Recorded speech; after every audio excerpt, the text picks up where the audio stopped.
welcome to Health Matters, a show about what matters in your health here in central Massachusetts. My name is Jay Broadhurst. I'm a family doctor here in Worcester. This show is a collaboration of the Worcester District Medical Society and WCCA TV, channel 194 on your cable dial. It is the People's Channel here in Worcester. This show, we're going to focus on an essential aspect of our community's health and trying to protect some of the most vulnerable folks. And it's about a subject I bet you've heard something about in your life, and that is cardiac arrest and how it is that we as a community can try to help people who are living with heart disease and may or may not know it survive a heart attack. My guest this evening is Dr. Joseph Sabato. He is a faculty member. I was about to say professor, but I'm not sure that that's... An assistant professor. Assistant professor in the Department of Emergency Medicine at the University of Massachusetts Medical School, and joined the Worcester community about 5 years ago, having moved from Florida. And as I understand it, you have children and grandchildren kind of sprinkled around the neighborhood, and coming to Worcester turned out to be a pretty central location for you. That's right. But you've had a career working in emergency preparedness generally, and I think focusing on helping people survive heart attacks. Is that right? Right. Tell me a little bit about how you got interested in that aspect of emergency medicine. Well, one of the interesting thing was when I first came out and was practicing, I trained as an internist because there weren't emergency medicine residencies back then. That's right. So you had to do practice eligible. Right. And so when I finished, I did my first job was at Lowell General Hospital in the emergency department. Here in Massachusetts. Yeah. Mm-hmm. Someplace that I had done a clerkship when I was a medical student, and I maintained the connection with that. Yep. I had also done a clerkship with Dick Agababian in Fitchburg. Right. And so Dick and I were connected at that point in time. Right. And the ironic thing was, after 3 years, I get a job as the medical director in a hospital in southern New Hampshire. Mm-hmm. And when I went to do that, the CEO of the hospital had planned a press conference for that the hospital was going to give defibrillators, manual defibrillators, to 2 of the towns in the service area. And I was going to have to design a course. He didn't tell me any of this. Things. So that was my first, and fortunately I had connected with some of the firefighters and whatnot, and they helped me set up a course to teach manual defibrillation starting then. And I'm still friends with a lot of those folks. And in those days, a defibrillator, it's a machine that delivers an electric shock to a patient. Is that right? Mm-hmm. But in those days, I believe defibrillators were so complicated that only emergency trained personnel could use them. It wasn't like it is now, where there are defibrillators, hopefully, in most public places we go to. Certainly, a large building, to an airport, to a train station, in public, a shopping mall, you kind of expect to see those things. But back then, the defibrillator was a mysterious piece of machinery. Yes, and you had to teach the EMTs to read the rhythm in the defibrillator in order to be able to analyze the rhythm and decide if the person needed to be shocked. Should be shocked. I see. In that so that was a manual defibrillator, and I had to create a 24-hour course to teach them all with that. Wow. And so we did that. So that's what got me involved in this in the first place with things. So at the beginning, it was more on the technical side of, here's a machine, teach people how to use it. Right. But since that time, I understand you've gotten interested in what we might call the epidemiology, or the what is the state of the number of people that have heart disease, and if and when they have a heart attack out of a hospital, what can we as a community do to try to save their life? And I wonder, what's it like here in Worcester or in other parts of the country in saving people's lives? Well, first of all, when I came here, I volunteered to become the 911 medical director. Okay. Because I was doing that sort of thing and had learned a lot of that, especially about cardiac arrest when I was in Florida, as well as up in New Hampshire. And when I did, I asked for our local data, survival data. So being the medical director of the 911, what it means is that you work with those wonderful folks who, when you dial or you punch 911, and they answer, their name and what's your emergency, and you say, I think I'm having a heart attack, or I just saw somebody and I think they had a heart attack.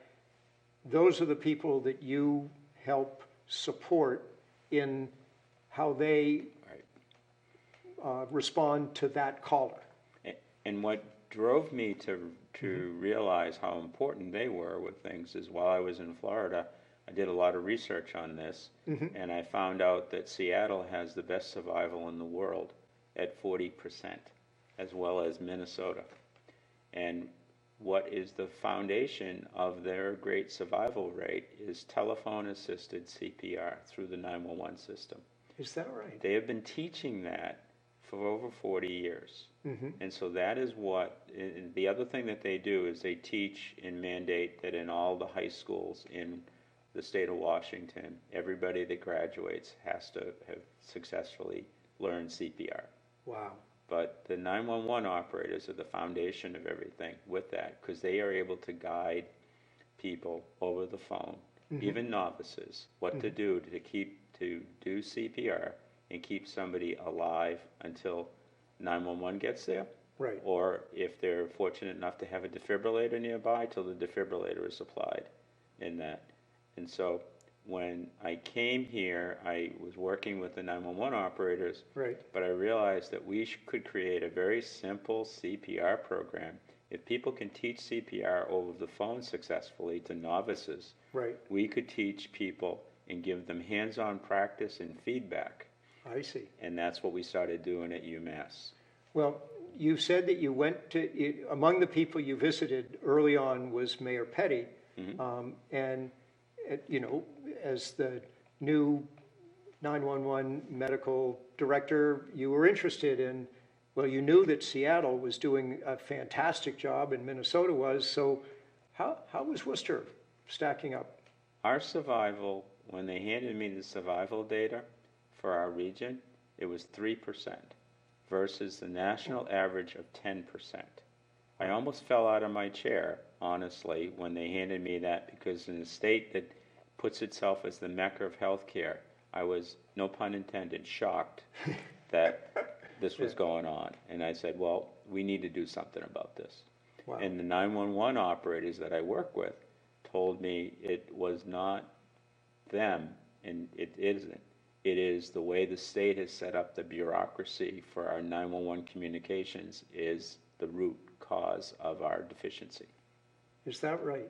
Is that something that our listeners, is there something about that you could help us understand? What could we do to try to help? Sure. Well, when I got here and I reached out to the Heart Association and shared with them the data, they weren't aware that we were this bad. And one of the problems in Massachusetts is that Massachusetts does not present data on where we stand with out-of-hospital cardiac arrest. So you have to do it from a local community. So we did it for the Worcester community and region, and then my colleagues throughout the state, other emergency physicians told me they had the same awful 3% survival versus 10% being national average. And so what we did was working with the Heart Association and the American College of Emergency Physicians and the Mass Medical Society. We worked to get legislation that Senator Moore from Milford, he sponsored. And the legislation is to put Massachusetts on the right pathway with having the appropriate training for our 911 operators and appropriate supervision and criterion that follow the national average. What happens now, 80% of all 911 calls are by cell phone. Right. And that goes first in Massachusetts to the state police. That's right. Who then ask you 5 questions. They then transfer this to the police fire dispatch. In whatever they determine is the correct location. Right. And they ask the same 5 questions. And then they transfer you to the emergency medical dispatcher who asks the same 5 questions before they give you CPR instructions. And the other thing is that's unique in Massachusetts and we need to correct is that the supervision over at the statewide 911 system, the 911 commission is made up of police chiefs and fire chiefs, but no emergency physicians, unlike any other states in the country. So the legislation will put us on the national standard that the Heart Association endorses for telephone-assisted CPR, which is 90 seconds from the start of the phone call to the start of CPR instructions. Every minute that goes by without bystander CPR, the survival drops 10%. So with all these transfers and these questions that are relevant to the CPR, that's what puts us behind the 8 ball and drops our bystander CPR survival. Wow. And that would thing. So by getting us to the national standard, we will save 500 Massachusetts residents every year just by getting to the national average. But my personal goal is I want to make Massachusetts into the Seattle of the East, but with better weather. Fair enough. Well, hopefully we can enjoy the weather and enjoy a community and an environment where, if we are suffering a heart attack, our chance of survival can be far, far better. Let me just turn to our audience and say that you're watching Health Matters here on channel 194 WCCA TV. My name is James Broadhurst. I'm a family doctor, and my guest is Dr. Joseph Sabato, who is a faculty member at the University of Massachusetts Medical School and a clinician in the Department of Emergency Medicine, who is among those leading the way to help our survival rate from heart attacks get better. But now I'd like to help our audience understand the sort of scenario. You've mentioned before that this is an out-of-hospital situation. So we're on the street, we're in a store, we're at our home, right? We're wherever we are. And give me a sense of how it might work best. Let's say I'm at home and someone, or I'm out for a walk and I see an individual, clutch at their chest and fall to the ground, and I've got my cell phone with me. I don't know anything about CPR, let's say. What should happen? So I get my cell phone, I dial 911. And now let's take the best case scenario. Well, the best case scenario, because most cardiac arrests, 70% of them occur at home. Oh, okay. And most of those are witnessed by family or friends. Okay. And so that's why we are focusing on trying to make sure that those people that have risk factors for cardiac arrest, that we teach them, their family and friends what to do.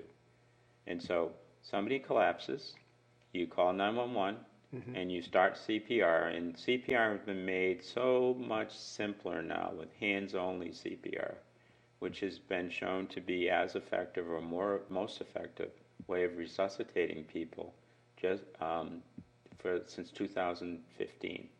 And so that's just chest compressions. You're not needing to do rescue breathing as a standard part of CPR. Right. The rescue breathing recommendations are limited to drowning, I was going to say strangulation, or overdoses, because those all are respiratory. Okay. That lead to those events with things. Yep. But other than that, it's been shown, the science has shown that our oxygen remains normal for several minutes after we collapse, and that the compression and release doing CPR actually helps get air exchange as well. So we do hands-only CPR now, unless they're in those other circumstances with that, and that's been shown to keep people alive. So when you're doing those compressions, what's actually happening in that person's body? Why is it that they are able to survive, whereas that person who is just collapses and you just wait for the ambulance to come? What is it about pushing on the chest? What's happening in the body? What's going on with the blood? The chest compression of 2 inches and releasing, it helps the heart to continue filling and the circulation to keep the person viable, so that when EMS arrives and they do their interventions, they're still alive. But every minute without bystander CPR, survival drops 10%. So, and one of the other things that we've discovered in Worcester, because we track this as well, is only 30% of our patients that suffer cardiac arrest get bystander CPR before EMS arrives. And that's because of the delays and because we have not done a good job of teaching bystander CPR, which we are changing. And then we're teaching this especially to, and I know we'll talk more about this with things, especially to the people that have risk factors. Because we have known that the people who suffer cardiac arrest, almost 99% of them have documented risk factors. So we know who is at risk for cardiac arrest. So, and there was an epidemiologist at UMass for the last 40-something years who's been advocating that we teach the people with the risk factors, their family and friends, what to do, because they're likely to be there when that person collapses, and it doesn't take much. And when I went to meet with him and told him what I was doing, that we were starting to do this at UMass. First, we started doing it in the observation for chest pain patients in the emergency department, but now we're doing it in cardiology inpatients, and now starting to spread out to the medical practices to teach the at-risk population with this. He was so thrilled. He gave me a big hug, and he said, for 40 years I've been advocating this, and you're the first person to listen to me. Isn't that something? But we can really make a difference in that population. And so this is actually starting to spread from UMass to the rest of the country. Isn't that? So if someone shows up in the emergency room with chest pain, obviously they'll get taken care of, but there is a mechanism for their family and friends, anybody else who is part of their circle, to be identified and be offered this training, this life-saving training. Right, and we're in the process of teaching and making it easy for the primary care as well as specialty physicians to have a way of prescribing CPR to this group. That's what we call prescription CPR, as well as teaching people, besides learning the CPR and how to call 911, also learning how to use a defibrillator. And the other thing that we've been working on, too, in addition to straightening out the 911 communications, has been the state of Massachusetts passed a bunch of laws on public access defibrillators 7 years ago, but it has never enforced them, and it has never educated people about them. So we actually created a system which we started using at UMass, and then we've been working with Mayor Petty and in the city of Worcester to make it clearer where defibrillators are and make sure they're being maintained correctly, that they have a medical director to help direct training about them, and that they're registered with 911. So the 911 operators, when you call them, know where the defibrillators are located, so they can tell you there's a defibrillator around the corner, or if you're at a business, in the building, or Right. what have you with that, so that we can access that and Right. save more lives. Let me ask you to back up a little bit, because I'm intrigued about the training that is now becoming available to, say, families and friends or neighbors or whatever. How do you learn CPR? What are the available options for people to learn it? Well, what we're doing is we're partnering with local EMS agencies for them to help us and be able to help provide that to the citizens in their community. And so a number of the local fire departments have been working with us, and we're training them and bringing them up to speed so that when the doctor writes a prescription for his patient to get CPR training, they can go to a fire department or other agency and learn to do it with things. And the program itself, which we started doing first at the observation unit in UMass on our chest pain patients, it only takes 15 minutes to teach it. And we've done a verification study that shows it's as effective as 4-hour programs. Because I know you've mentioned the American Heart Association, which obviously has been actively involved in this for decades. The American Red Cross, I believe, is also actively involved in teaching CPR. But as you just pointed out, their courses are several hours. They're, modestly expensive, and they cost something. So what about this 15-minute approach? How does that work? It's free, first of all. From our standpoint, it's been free. We've been doing this as a volunteer thing. And, it's really something, and I agree with Dr. Goldberg, who had been saying that we should be teaching the at-risk population what to do. We should have been doing this for decades. Right. But now Worcester's helping lead the way to do this. And a number of other places have adopted this from our instruction.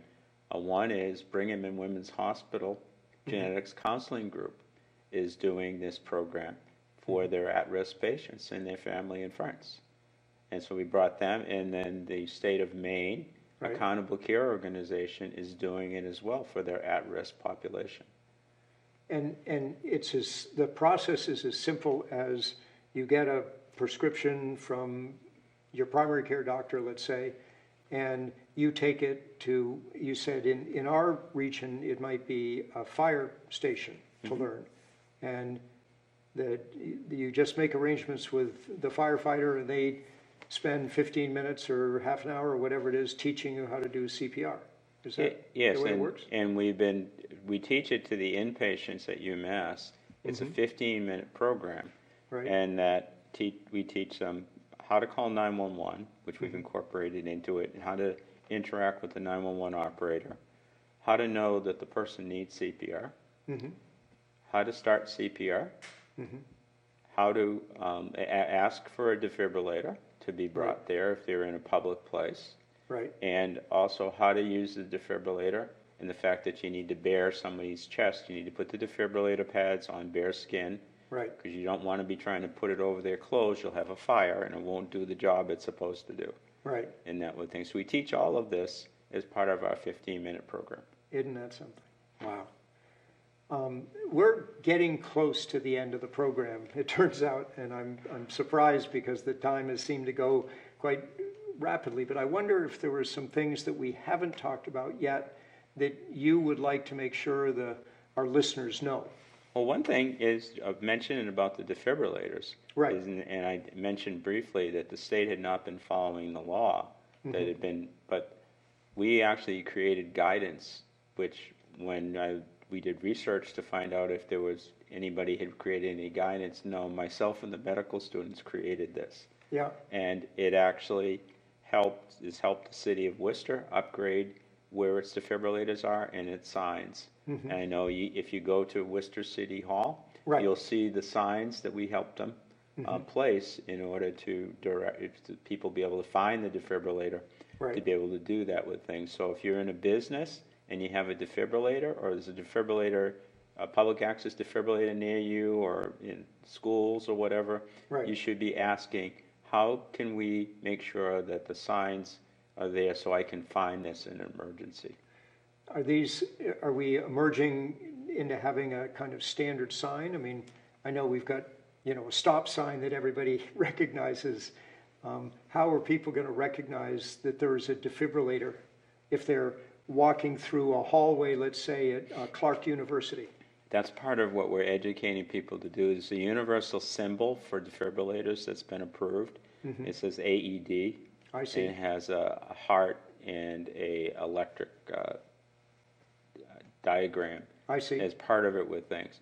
And so we're trying to make sure that these are placed, the signs are placed scientifically so people can find them, and that also that 911 knows where those defibrillators are. So if someone calls 911, they'll be able to tell you the next there's a defibrillator around the corner from you. So if you're dealing with somebody who has collapsed, it sounds like the first job you've got is to call 911. Is that right? Or yes. Okay, so you call 911 first. And start CPR as soon as possible. Right. Do not delay to answer questions No, from I the understand. 911 operator. You want to make sure you start CPR as soon as possible, because that is what's going to keep that person alive, is the most important thing. So if you're in a place, you've got to do something, let's say you don't have a phone, do you just start CPR? Yes. And then maybe someone else comes, you get them to call for help? Yes, that would be, I coined the statement, the only bad CPR is no CPR. Okay. So it's when you don't get CPR, that's the thing that is the bad thing. Because every minute you don't get CPR, your chance of survival goes down 10%. Down 10%. All righty. Dr. Sabato, thank you so much for helping our listeners understand more about the kind of work that you're doing and what's on the horizon, that everyone should be able to get this training and be involved. Thank you so much. Pleasure. My name is Jay Broadhurst. I'm so happy that you joined me this evening or today for this show. I'd like to thank Frank Rocco, who is our engineer, and Melissa Boucher, who is the coordinator from the Worcester District Medical Society. My name is James Broadhurst. Thank you so much for watching.